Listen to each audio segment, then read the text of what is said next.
মৌসুমী বায়ু দেশের উত্তরাঞ্চলে সক্রিয়, তবে অন্যান্য অঞ্চলে এর সক্রিয়তা অপেক্ষাকৃত কম।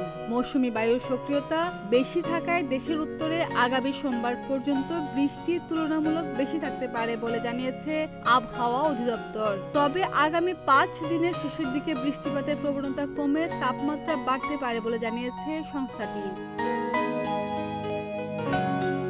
আবহাওয়া অফিস জানায়, রবিবার সন্ধ্যা 6টার মধ্যে রংপুর, রাজশাহী ও ময়মনসিংহ বিভাগের অধিকাংশ জায়গায় এবং ঢাকা, খুলনা, বরিশাল, চট্টগ্রাম ও সিলেট বিভাগের অনেক জায়গায় অস্থায়ীভাবে দমকা হাওয়া সহ হালকা থেকে মাঝারি ধরনের বৃষ্টি অথবা বজ্রসহ বৃষ্টি হতে পারে।